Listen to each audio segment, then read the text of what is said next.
제가 온라인 줌 화상 예배로 설교를 시작한 지 만 2년이 된 가을의 문턱인 9월이 되었습니다.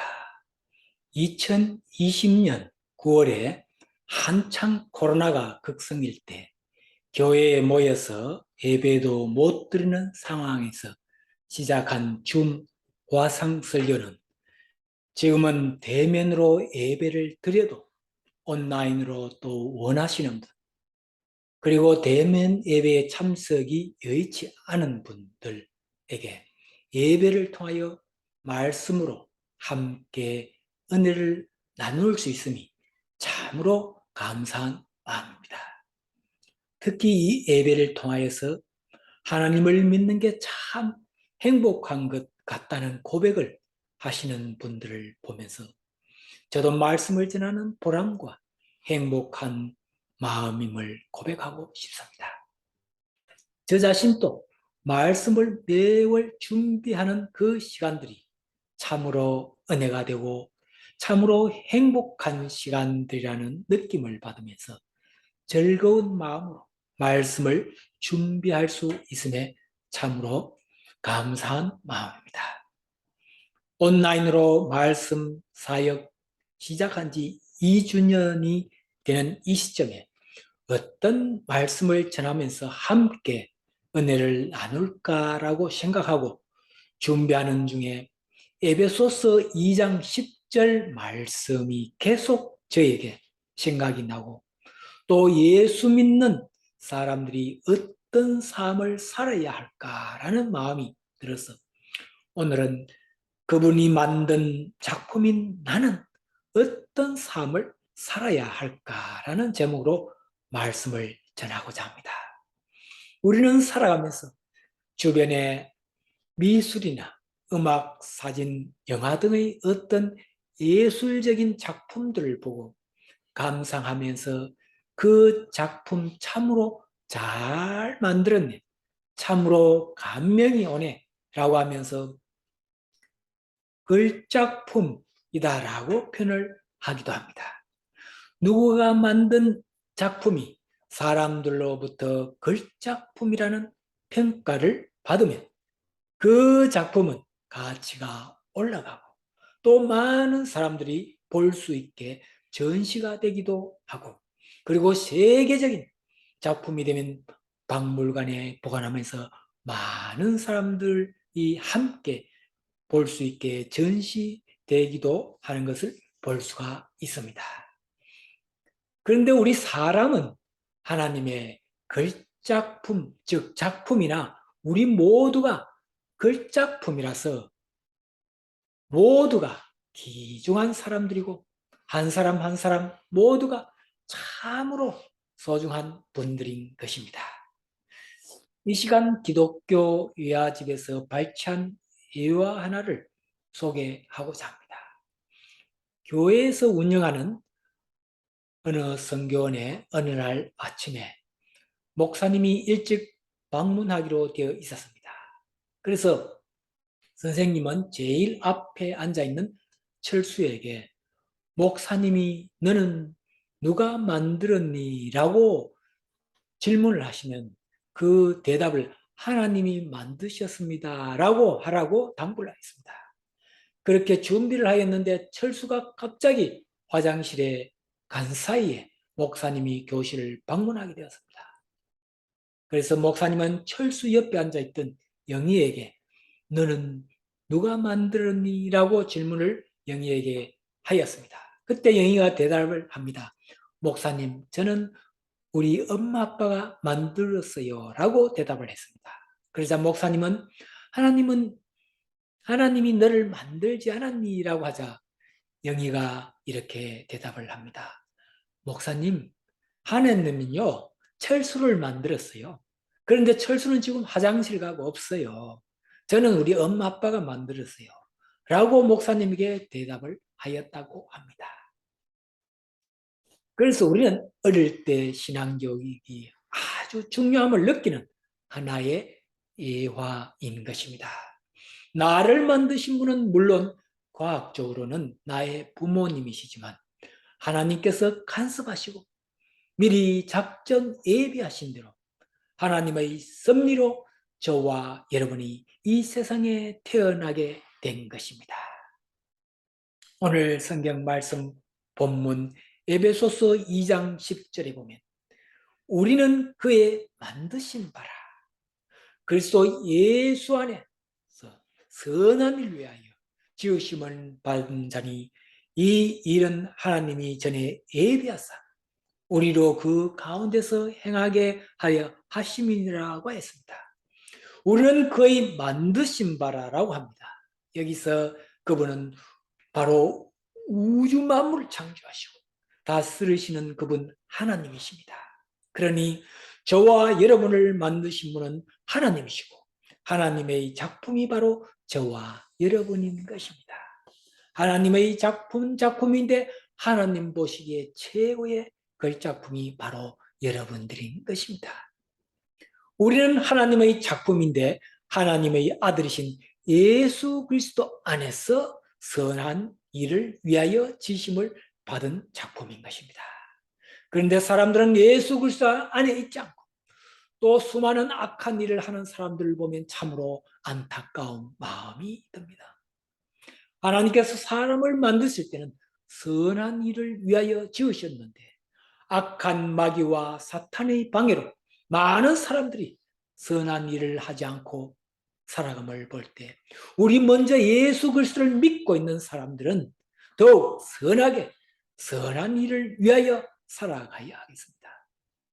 그리고 교회와 모든 크리스찬들이 하나님께서 사람을 지으신 그 뜻을 그대로 받아들이서 사회와 국가와 세계에서 정말 선한 일을 위해서 살아가도록 해야 하겠습니다. 그럴 때에 안 믿는 사람들도 그 선한 일을 행하는 크리스찬들을 보고 나도 믿어야 하겠다는 생각이 들 수가 있는 것입니다. 특히 한국의 일부 대형 교회와 또 대형 교회의 목사님 그리고 교회의 지도자들로부터 너무 교회 건물을 키우고 개인의 자산을 늘리려는 욕심을 떨쳐버리고 진정코 이 사회와 국가에서 필요로 한 선한 일들 많이 찾아서 행하는 교회와 교회 지도자 그리고 우리 크리스찬들이 되어야 하겠습니다. 그럴 때에 많은 사람들이 나도 예수를 믿고 싶다는 생각이 들게끔 되는 것입니다. 예수 그리스도 안에서 선한 일을 위해서 우리는 직속적으로 잘 행하는 사람이 되는 게 참으로 중요합니다. 하나님께서 우리 사람을 만드신 목적은 천지 만물을 만드시고는 하나님이 만드신 피조물들을 정복하고 다스리게 하고 그리고 하나님의 영광과 찬양을 받으시기 위해서 만드셨습니다. 그리고는 하나님의 뜻대로 우리를 쓰시려고 만드셨는데 그 주님의 뜻은 우리들이 예수 그리스도 안에서 선한 일을 행하는 것입니다. 오늘은 어떻게 우리가 예수 그리스도 안에서 선한 일을 행할 수 있을지를 성경 말씀을 통해서 한번 알아보도록 하겠습니다. 첫 번째는 예수 그리스도 안에서 선한 일을 하기 위해서는 성령 안에서 선한 일을 행할 수가 있습니다. 우리의 마음이 예수 그리스도 안에서 선한 일을 행하려면 먼저 성령의 감동과 감화로 성령 충만한 삶을 살아갈 때 지속적으로 가능한 것입니다. 안 믿는 세상 사람들도 선한 일들을 하는 모습을 우리는 볼 수가 있습니다. 그것은 그 사람의 마음에 예수 그리스도는 없어도 착한 마음이 함께하기 때문에 가능한 것입니다. 그런데 오늘 본문에서 하나님께서는 우리 사람들을 만드시고는 예수 그리스도 안에서 선한 일을 행하시기를 원하시고 계시는 것입니다. 성경 말씀 갈라디아서 5장 16절에 보면 내가 이르노니 너희는 성령을 따라 행하라 그리하면 육체의 욕심을 이루지 아니하리라고 하였습니다. 사람의 마음속에 악한 마음이 가득 차 있거나 죄를 계속 지으면 회개를 하지 않고 예수 그리스도 안에서 착한 일을 할 수가 없는 것입니다. 성령이 충만한 사람은 죄를 지어도 빨리를 회개하고 또 죄를 안 지으려고 많이 노력하여서 죄와 멀어질 수가 있는 것입니다. 그리고 육체의 욕심을 멀리 할 수가 있는 것입니다. 그러면서 마음의 선한 일을 하려는 성령의 은사가 함께 하게 될 때에 선한 일을 행하게 되는 것입니다. 그러니 우리는 마음에 성령이 늘 충만한 가운데 살아가도록 노력하여야 하겠습니다. 그러면 어떻게 성령의 지배를 받으며 살아갈 수 있을까요? 우선 매일 하나님을 만나는 시간을 가져야 하겠습니다. 매일 하나님께 기도하고 또 말씀을 몇 골절이라도 읽고 찬양과 함께하는 삶을 살아갈 때 죄는 멀어지게 되고 혹 잘못하여 죄를 지어도 즉시 회개하고 돌아오는 삶이 되는 것입니다. 그럴 때 예수 그리스도 안에서 주님이 주시는 평안을 느끼면서 선한 일을 찾아서 행하는 삶을 살아갈 수가 있는 것입니다. 우리가 어떤 일을 할 때에 성령님이 우리 마음을 지배하시면 항상 선한 일을 먼저 생각하게 되지만 성령이 함께하지 않으면 육체의 욕심이 먼저 들어가서 죄 지을 생각을 하게 되는 것입니다. 그러니 우리 모두가 날마다 기도하고 말씀으로 무장하고 하나님을 찬양하는 삶을 살아가므로 성령님이 늘 저와 여러분의 마음을 지배하는 삶으로 마음의 평안과 예수 그리스도 안에서 선한 일들을 많이 하는 삶이 되시기를 소망하며 바라겠습니다. 둘째로는 예수 그리스도 안에서 선한 일을 하기 위해서는 누군가를 사랑하는 마음이 있어야 하겠습니다. 내가 누군가에게 선한 일을 하기 위해서는 내 마음이 먼저 착한 마음이 자리 잡고 있어야 할 것입니다. 만약 마음에 악한 영이 가득하다면 뭔가 남의 것을 빼앗으려고 하는 마음이나 남을 해롭게 하려는 마음이 가득하여서 세상을 혼탁하게 만드는 편입니다. 여러분들은 마음에 누군가를 미워해 본 적은 없는지요? 미워하는 사람에게 선한 일을 할 마음이 생길 수가 없는 것입니다. 그러나 누군가를 사랑하는 마음이 자신의 마음에 자리 잡고 있으면 늘 그 누군가를 생각하게 되고 또 뭔가를 그 사랑하는 사람을 위해서 마음과 물질을 주고 싶은 마음이 들게 되는 것입니다.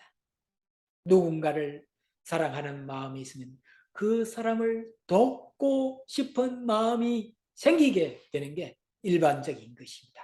가족이나 친척이나 친구나 또는 사회의 어떤 단체이거나 돕고 싶은 마음이 있으려면 최소한 그 사람과 단체에 대해서 관심이 있고 또 사랑하는 마음이 있을 때에 가능해지는 것입니다.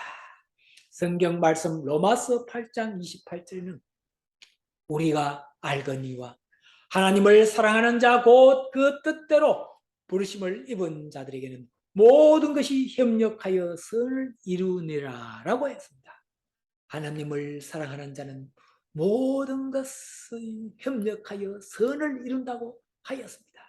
하나님을 사랑하는 자들은 곧 이웃도 사랑하는 자가 되어야 합니다.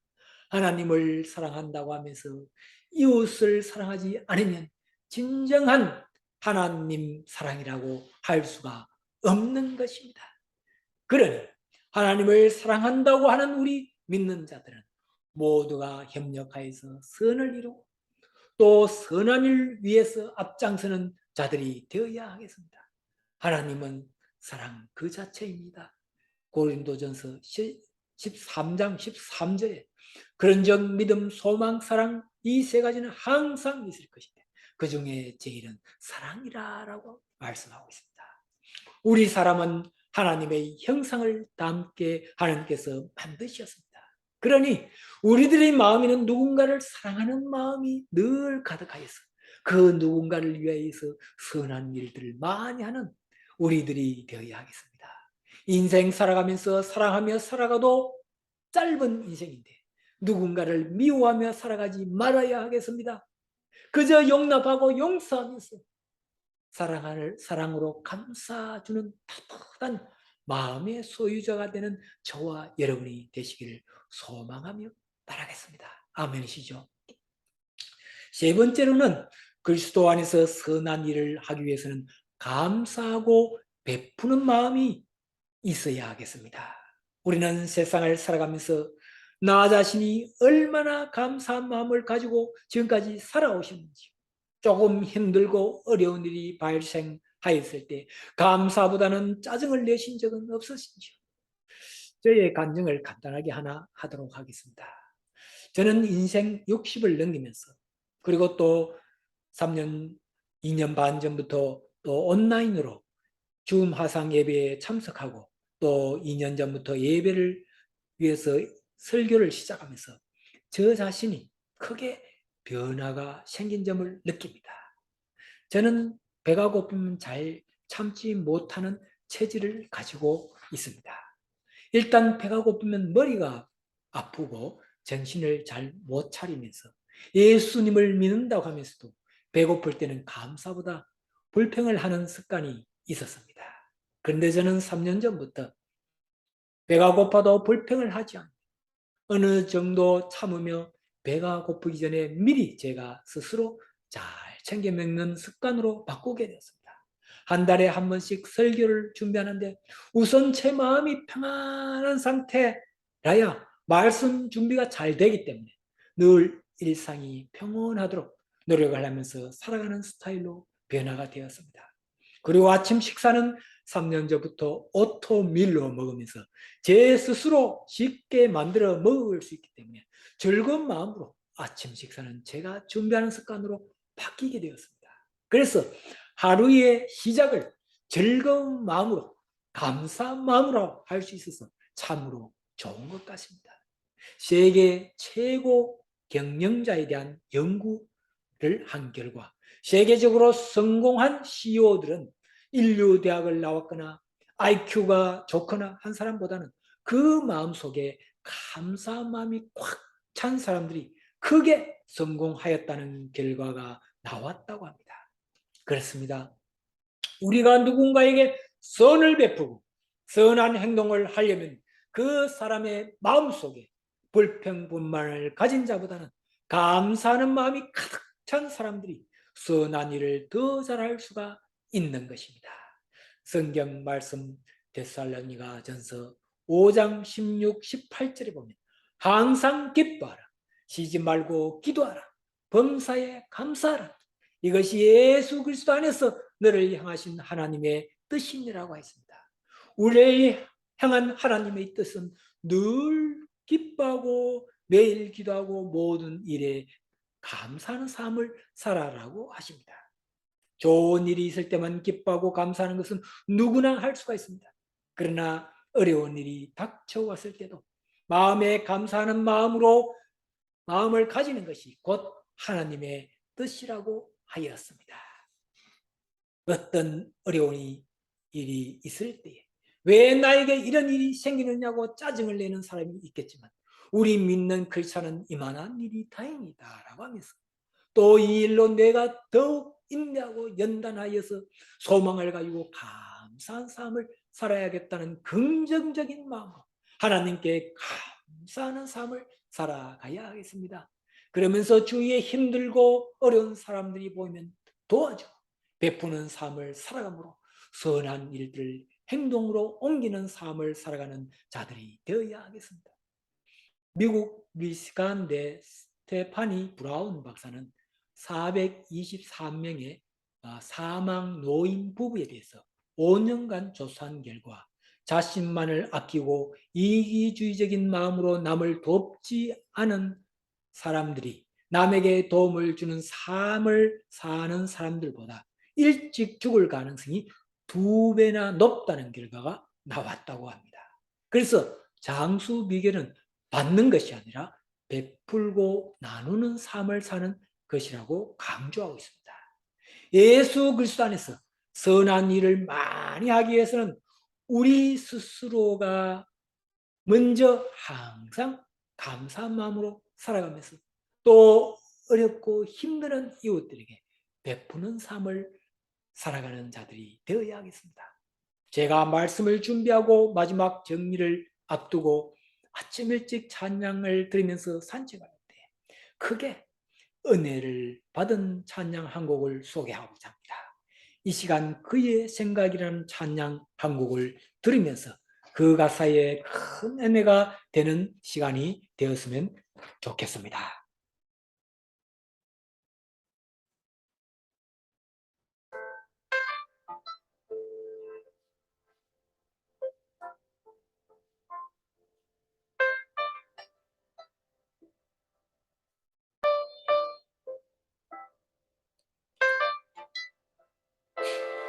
하나님은 너를 만드신 분, 너를 가장 많이 알고 계시며 하나님은 너를 만드신 분, 너를 가장 많이 알고 계시며 하나님은 너를 만드신 분, 너를 가장 깊이 이해하신단다. 하나님은 너를 지키시는 분, 너를 절대 포기하지 않으며 하나님은 너를 지키시는 분, 너를 쉬지 않고 지켜보신단다. 그의 생각 셀 수 없고 그의 자비 무궁하며 그의 성실 날마다 새롭고 그의 사랑 끝이 없단다.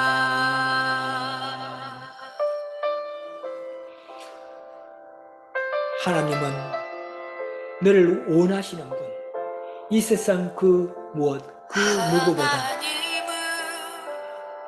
너를 원하시는 분, 이 세상 그 무엇 그 누구보다 하나님은 너를 원하시는 분, 너와 같이 있고 싶어 하신단다. 하나님은 너를 인도하는 분, 광야에서도 폭풍 중에도 하나님은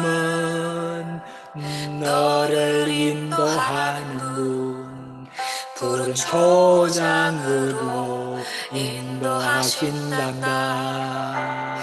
그의 생각 셀 수 없고 그의 사역이 무궁하며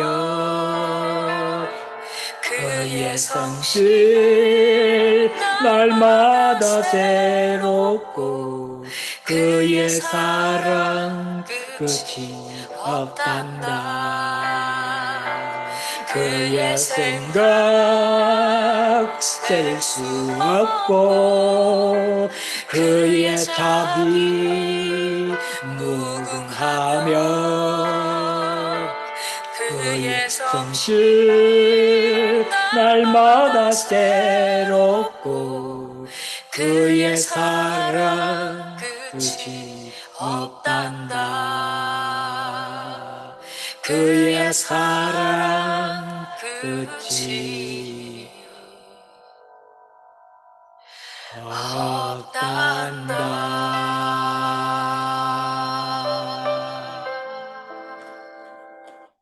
아멘이시죠? 이제 오늘 말씀을 다시 한번 정리하고자 합니다. 하나님께서 만드신 걸작품인 우리들을 향해서 하나님은 예수 그리스도 안에서 선한 일을 행하는 삶을 살기를 원하시고 계십니다. 그래서 예수 그리스도 안에서 선한 일을 행하기 위해서는 우리는 늘 성령 충만한 삶을 살아야 하겠습니다. 그리고 우리의 마음에 누군가를 사랑하는 마음으로 꽉 가득 차 있어야 하겠습니다. 마지막으로 항상 감사하고 베푸는 마음으로 살아가야겠습니다. 그럴 때에 우리는 예수 그리스도 안에서 선한 일을 많이 행할 수가 있는 것입니다.